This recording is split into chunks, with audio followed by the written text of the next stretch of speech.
इस वीडियो में हम क्लास 11th का chapter 1 constitution why and how देखेंगे, उसको समझने की कोशिश करेंगे। तो चलिए शुरू करते हैं।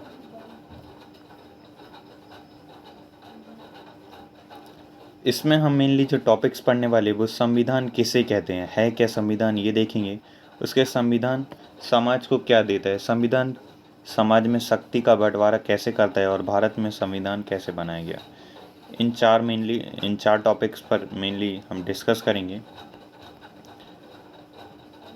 इसके पहले यदि आपको सिलेबस देखना है तो आप प्लेलिस्ट में जाकर देख सकते हैं। आप प्लेलिस्ट में लिखा हुआ रिवाइज्ड सिलेबस।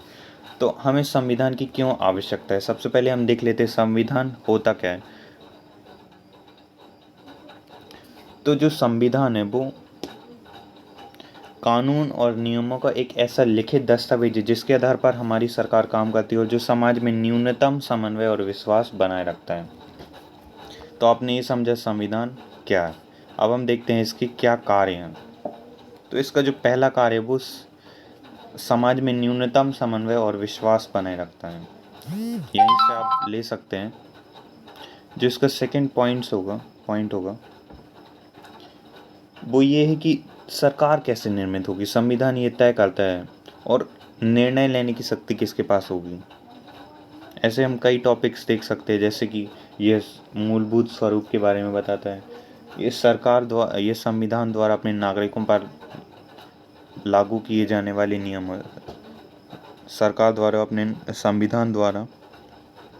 संविधान सरकार द्वारा अपने नागरिकों पर लागू किए जाने वाले नियमों पर कुछ सीमाएं लगाता है। और उसके अलावा जैसे ये राजनीतिक पहचान के लिए अति आवश्यक। तो संविधान मेनली कुछ तीन प्रकार के होते हैं, लेकिन इसमें जो है वो दो ही प्रकार बताए गए हैं, होते इस चार प्रकार के हैं। सबसे पहले होता है लिखित, अलिखित, और एक होता है लचीला और कठोर, जिसको हम फ्लेक्सिबल और रिजिड बोल सकते हैं। अब हम इसका जो पहला वर्ग है वो संविधान तालमेल बढ़ाता और भरोसा दिलाता है। तो ऐसे हम एक एक करके टॉपिक को समझेंगे। तो हमने वर्क देखा सबसे पहले कॉन्स्टिट्यूशन का। संविधान का पहला काम है कि यह बुनियादी नियमों का एक ऐसा समूह उपलब्ध करवाए जिससे समाज में न्यूनतम समन्वय और विश्वास बना रहे।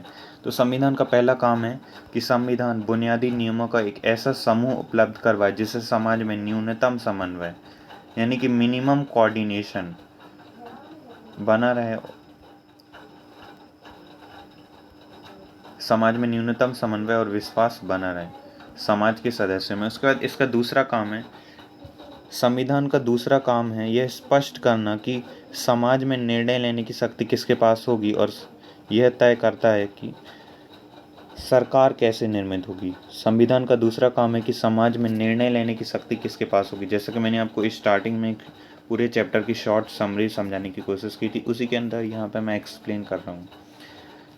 तो संविधान का दूसरा काम है समाज में निर्णय लेने की शक्ति किसके पास होगी और संविधान ये तय करता है कि सरकार कैसे निर्मित होगी।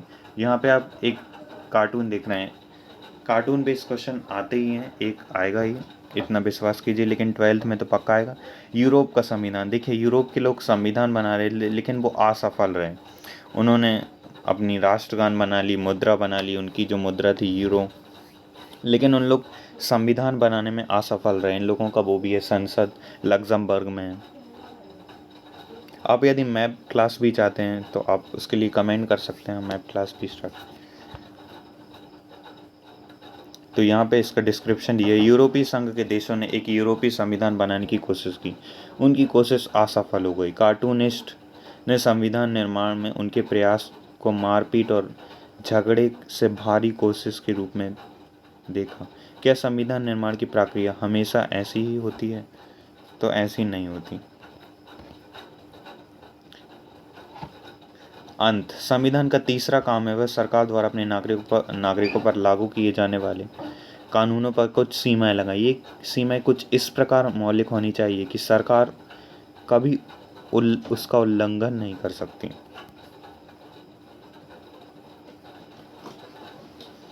लेकिन जनता की आकांक्षाओं के बारे में उसमें आपको, जो आपने अभी कार्टून देखा उसमें जो जवाहरलाल नेहरू दिख रहे थे, जो कि क्या कर रहे थे, दोनों पार्टी के बारे में देख रहे थे और सबकी आकांक्षाओं को पूरा करने की उनका जिम्मा था। अभी हम देखते हैं ये कार्टून से हम समझने की कोशिश करेंगे। ये इराक में संविधान बन रहा था। तो देखिए सद्दाम हुसैन जब चला गया 1990 में मेनली, और 1999 में तो वो ऑपरेशन हुआ था। अभी हम यहाँ पे फोकस करेंगे तो क्या हो रहा है यहाँ पे आप देखिए, ये है बगदाद। यहाँ पे 3 प्रकार के मुसलमान हैं, शिया, सुन्नी, कुर्द। देखिए ध्यान से, शिया, सुन्नी, कुर्द, और ये है बगदाद। ये 4 प्रकार हो गए। अब वे सब हाथ मिलाने के लिए तैयार हो गए हैं, हम जल्द ही संविधान बना लेंगे। ये अनाउंस कर रहा है जो बगदाद मुस्लिम है। अब देखिए क्या हो रहा है संविधान सभा के अंदर, मेरे पास कागज़ है, संविधान मैं लिखूंगा। ये सिया क्या बोल रहे हैं, मेरे पास कागज़ है, संविधान मैं लिखूंगा। मेरे पास कलम है, संविधान मुझे लिखना चाहिए, सुन्नी ने कहा। अब ये कुर्द जो हैं वो कह रहे हैं मेरे पास इंक है, संविधान मुझे लिखने दो। मतलब इंक तो अब कोई भी खरीद सकता, आसानी से पेन खरीद सकता, पेपर खरीद सकता है। ये दिखाने की कोशिश कर रहा है कि सब लगे हुए हैं कि सिया को ज़्यादा अधिकार मिल जाए, सुन्नी को ज़्यादा अधिकार मिल जाए, कुर्द को ज़्यादा अधिकार मिल जाए, और बगदाद को ज़्यादा अधिकार मिल जाए। तो देखिए इराक में सद्दाम हुसैन की सत्ता खत्म होने पर एक नए संविधान की रचना करने में देश के विभिन्न जातीय समूह में काफ़ी संघर्ष दिखा। तो ये क्या दिखा रहा है, संघर्ष। इनके भिन्न भिन्न भिन्न लोगों की क्या मांगे हैं। इसमें दिखाए गए संघर्ष में यूरोपीय संघ और भारत के संबंध में पिछले कार्टून में दिखाए गए संघर्ष की तुलना कर। तो इसके पहले जैसे कि मैंने कहा था, इसलिए मैंने स्पेशली इसको पहले खोला। इसके पहले आपने जवाहरलाल नेहरू का भी कार्टून देखा होगा, तो उससे आपको इसको कंपेयर करने की कोशिश करना है। तो चलिए अब हम आगे बढ़ते हैं। अभी तक हमने जो मेन टॉपिक पढ़ा था वो क्या है, संविधान क्या है, उसके जो कार्य क्या है, work of the Indian constitution, need of the Indian constitution हमने देखा, कुछ कार्टून देखे। अब हम देखेंगे क्या संविधान न्यायपूर्ण है, इस कॉन्स्टिट्यूशनल जस्टिसेबल। तो संविधान को प्रचलन में लाने का तरीका, ये आता नहीं है ना, ये इम्पोर्टेंट, लेकिन आप चाहें आपको रीड पूरा ही करना है। तो चलिए अभी हम नेपाल के संविधान के बारे में देखेंगे। नेपाल के संविधान में निर्माण का विवाद। संविधान बनाना कोई आसान या सुगम काम नहीं है। जो संविधान को बनाना है वो कोई आसान या सुगम काम नहीं है। हम सभी जानते हैं पूरे 3 साल की मेहनत में, लगभग 3 साल में 18 दिन कम थे, 2 साल 11 महीने 18 दिन में हमारा देश का संविधान बन के तैयार हुआ, जिसके अध्यक्ष तो आप जानते होंगे, संविधान सभा के अध्यक्ष। ये मेन पॉइंट भी आप काफ़ी जल्दी याद कर लीजिए, इम्पॉर्टेंट है काफ़ी, कि जो संविधान सभा के अध्यक्ष थे वो थे राजेंद्र प्रसाद। ये आप लिख सकते हैं कॉपी में, राजेंद्र प्रसाद, काफ़ी इम्पॉर्टेंट है, राजेंद्र प्रसाद। और जो संविधान का जनक किसे कहा जाता था वो है BR अम्बेडकर। संविधान बनाने में टोटल टाइम कितना लगा, तो वो मैंने आपको अभी बताया, 2 साल 11 महीने 18 दिन। देन अब हम देखते हैं इसमें, संविधान बनाना कोई आसान और सुगम काम नहीं है। जैसा कि मैंने आपको पहले, नेपाल संविधान बनाने में, नेपाल संविधान बनने की एक जटिल प्रक्रिया का उदाहरण है। देखिए 1948 के बाद नेपाल में 5 संविधान बनाए जा चुके हैं। सोचिए 1940 के यहाँ पे 5 बार संविधान बन चुका है। 1948 में बना, 1951 में बना, 1959 में बना, 1962 में बना, और 1990 में बना। लेकिन ये सभी संविधान नेपाल नरेश द्वारा प्रदान किए गए। मतलब वहाँ के नेपाल नरेश, जैसे द्वारकाधीश या द्वारका नरेश भगवान श्री कृष्ण को बोलते हैं, तो जो द्वारका का धीश था यानी कि द्वारका का राजा था, ऐसे ही नेपाल नरेश यानी नेपाल का राजा, एग्जाम्पल से मैंने आपको समझाने की कोशिश, द्वारा प्रदान किया गया था। मतलब ये राजा द्वारा बनाया गया था और कहा था ये लो, ये है तुम्हारा संविधान। 1990 में संविधान द्वारा बहुदलीय लोकतंत्र की शुरुआत हुई। तो 1990 में क्या हुआ, बहुदलीय लोकतंत्र की शुरुआत हुई। शुरुआत की गई और अनेक क्षेत्रों में नरेश के पास अंतिम शक्तियां बनाई गई। मतलब जितनी भी ताकत थी वो लास्ट में आके किसी को मिल जाती थी, किंग ही को, राजा ही को मिल जाती। पिछले वर्षों में नेपाल सरकार और राजनीति में पुनर्संरचना के लिए सशस्त्र राजनीतिक आंदोलन चल रहा था। उनमें प्रमुख मुद्दा था कि संविधान में राजा की भूमिका क्यों होनी चाहिए। हमें ये बताने की राजा की क्या ज़रूरत है, उसमें क्या भूमिका होनी चाहिए राजा की। नेपाल के कुछ समूह राजतंत्र नामक संस्था को ही खत्म करने और गणतांत्रिक सरकार की स्थापना के पक्ष में थे। मतलब जो नेपाल के कुछ लोग थे वो तो चाहते थे कि नेपाल पूरी तरह यहाँ पे राजा का शासन खत्म हो जाए और एक गणतांत्रिक यानी रिपब्लिक सरकार की स्थापना हो जाए। कुछ लोगों का मानना था कि राजा की सीमित भूमिका के साथ संवैधानिक राजतंत्र बना रहना उपयोगी है। कुछ लोग ने यह भी माना ठीक है कि राजा को थोड़ी कम पावर्स दो, सीमित शक्तियां दी जाएं और संविधान भी लागू रहे। और कुछ लोगों ने माना कि नहीं, होना ही नहीं चाहिए राजा। तो उसके अलावा स्वयं राजा भी शक्तियों को छोड़ने के लिए तैयार नहीं था। अब राजा ही खुद छोड़ने को तैयार नहीं था। राजा ने अक्टूबर 2002 में समस्त शक्तियों को अपने हाथ में ले लिया। देखिए, उन्होंने संसद भंग कर दिया था, आप क्लास 12 में पढ़ेंगे। 2002 में राजा ने, बहुत सारे राजनीतिक दल और संगठन एक नई संविधान सभा के गठन की मांग कर रहे थे। नेपाली कम्युनिस्ट पार्टी, माओवादी जनता द्वारा चुनी गई संविधान सभा के संदर्भ में सबसे आगे थी। अंततः जन प्रदर्शन के दबाव में सामने झुकते हुए राजा ने एक ऐसी सरकार बनवानी पड़ी जो आंदोलनकारी दलों को स्वीकार्य थी। इस सरकार ने राजा की लगभग सभी शक्तियां छीन ली।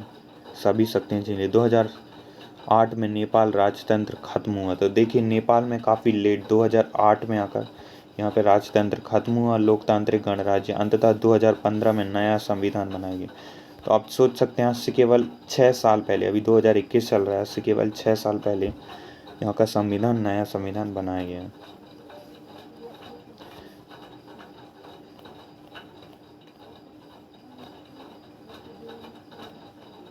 बहुत सारे लोग ये जो 12th की बुक है इसको बोरिंग मानते हैं, क्योंकि इसमें कुछ खास है नहीं। आपको आर्टिकल्स मेनली याद होने चाहिए और वर्क ऑफ द कॉन्स्टिट्यूशन। यहाँ पे आप फोटो देख रहे हैं, संविधान सभा के अध्यक्ष डॉक्टर राजेंद्र प्रसाद हैं, जैसे कि मैंने आपको बताया था। यहाँ पे आप देख सकती हैं राजेंद्र प्रसाद। और प्रारूप समिति के सभापति, प्रारूप समिति यानी कि ड्राफ्टिंग कमेटी के जो अध्यक्ष थे, सभापति बोल सकते हैं, डॉक्टर BR अम्बेडकर, एक दूसरे को अभिवादन करते हुए यहाँ पे अभिवादन कर रहे हैं। यहाँ पे आप देख रहे हैं, ये है डॉक्टर BR अम्बेडकर और ये है राजेंद्र प्रसाद।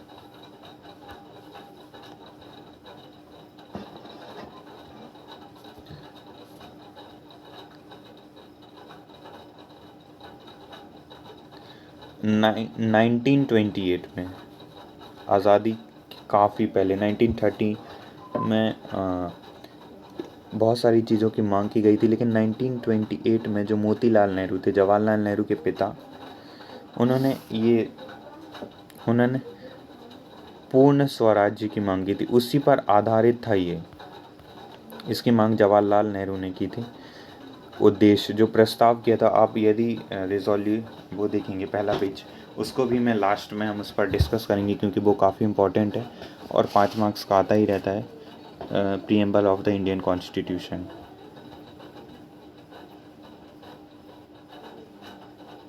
ये संविधान निर्माण की एक पिक्चर दी गई। तो चलिए अब हम देखते हैं विभिन्न देशों में संविधान के लिए प्रावधान। विभिन्न देशों से हैं, जो भारत का संविधान है ना, उसको जो आलोचना करने वाले लोग हैं वो कहते हैं उधार का थैला है, अलग अलग देशों से लिए गए। और कुछ लोग जो इसकी तारीफ़ करते हैं वो कहते हैं मेन जो स्पेशल चीज़ें हैं जो हमारे राष्ट्रीय हित के लिए सही थी वो सब ले ली गई थी। तो देखिए, सर्वाधिक मत के आधार पर चुनाव में जीत का फैसला, सरकार का संसदीय स्वरूप, कानून के शासन का विचार, विधायिका के अध्यक्ष का पद और उसकी भूमिका, कानून निर्माण की विधि, ये सब हमने कहाँ से लिया है? ब्रिटिश संविधान से। देन आयरलैंड से लिया है directive principle of state policy, राज्य की नीति निर्देशक तत्व। फ्रांस से लिया है स्वतंत्रता, समानता और बंधुत्व का सिद्धांत लिया है। देन कनाडा का संविधान एक अर्ध संघात्मक सरकार का स्वरूप लिया है, सशक्त केंद्रीय सरकार वाली संघात्मक व्यवस्था है, जिसको बोल सकते हैं a quasi federal form of government. Then अवशिष्ट शक्तियाँ, जिसको इंग्लिश में बोलेंगे रेसिड्यूअल पावर, रेसिड्यूअल पावर का सिद्धांत। उसके बाद अमेरिका के संविधान से भी हमने बहुत सारी चीज़ें ली हैं, जैसे मौलिक अधिकारों की सूची, लिस्ट ऑफ फंडामेंटल राइट्स, न्यायिक पुनरावलोकन कौन की शक्ति ने न्यायिक पुनरावलोकन की शक्ति और न्यायिक पालिका की स्वतंत्रता। एक्सरसाइज हम नेक्स्ट पार्ट में देखेंगे। यदि हमें 5 से ज़्यादा व्यू या लाइक मिलते हैं तो हम नेक्स्ट पार्ट भी बनाएंगे, लेकिन उसके पहले हम, जैसा कि मैंने आपको पहले कहा था कि हम प्रीएम्बल भी देखेंगे, तो चलिए अब हम प्रीएम्बल देखते हैं। तो ये है हमारा प्रीएम्बल, उद्देशिका या जिसको प्रस्तावना बोलते हैं। इसको मैंने एक सेपरेट वीडियो में एक्सप्लेन भी किया, आप जाकर देख सकते हैं प्लेलिस्ट में। तो हम, ये काफ़ी इम्पोर्टेंट, ये 5 मार्क्स का आता है, एकदम डायरेक्ट आता है। इसको कहते हैं भारतीय संविधान की उद्देशिका लिखें या right the preamble of the Indian constitution. तो ये कुछ इस प्रकार है। भारत का संविधान, हम भारत के लोग भारत को एक संपूर्ण प्रभुत्व संपन्न समाजवादी पंथ निरपेक्ष लोकतंत्रात्मक गणराज्य बनाने के लिए तथा उसके समस्त नागरिकों को सामाजिक आर्थिक राजनीतिक न्याय विचार अभिव्यक्ति विश्वास धर्म और उपासना की स्वतंत्रता प्रतिष्ठा और अवसर की समता प्राप्त कराने के लिए तथा उन सब में व्यक्ति की गरिमा और राष्ट्र की एकता और अखंडता को सुनिश्चित करने वाली बंधुता बढ़ाने के लिए एतद द्वारा इस संविधान में आज तारीख 26 नवंबर 1949 को एतद द्वारा इस संविधान को अंगीकृत अधिनियमित और आत्मसमर्पित करते हैं। तो जिस तरह मेरे को याद है, आपको भी ऐसी कोशिश करनी, याद करने की। इंग्लिश हिंदी किसी भी लैंग्वेज में आप याद कर सकते हैं, लेकिन आपको याद होना ज़रूरी है। इसके अलावा हम फंडामेंटल राइट्स में भी डिस्कस करेंगे, और यदि आप मैथ क्लास भी चाहते हैं तो कमेंट कीजिए। तो आई होप आपको कुछ ना कुछ इस वीडियो से सीखने को मिला होगा। यदि कुछ मिला है तो आप वीडियो को लाइक करें, अदरवाइज़ आप डिसलाइक भी कर सकते हैं। इसके पहले हमने कुछ बातों पर डिस्कस किया था, जैसे कि मैंने आपको कहा था कि मैं सिलेबस भी बताने की कोशिश करूँगा। हम देख लेते हैं कि जो फर्स्ट चैप्टर है ये आ रहा है। वैसे तो आपको सिलेबस पहले से ही पता होगा, लेकिन हम फिर भी एक शॉर्ट में डिस्कस कर रहे हैं। जो लोगों ने पूरी वीडियो देखी है उनको कुछ ना कुछ तो लाभ होना ही चाहिए। तो जो पहला है वो है संविधान क्यों और कैसे, constitution why and how. Second है राइट ऑफ इंडियन कॉन्स्टिट्यूशन, भारतीय। ये जो 6 चैप्टर हैं स्टार्टिंग वो कम्प्लीटली आ रहे हैं यहाँ तक, 6 तक। जो हट गया है वो है 7th संघवाद। अब हटा इस चैप्टर से, जो चैप्टर हटे उनको ध्यान से देख लीजिए। 7 हट गया है, 9 हट गया है, 10 हट गया है। इसी साल मैंने 2021 और 22 का देखा हूँ, उस हिसाब से मैं आपको बता रहा हूँ। तो आई होप आपको समझ आया होगा।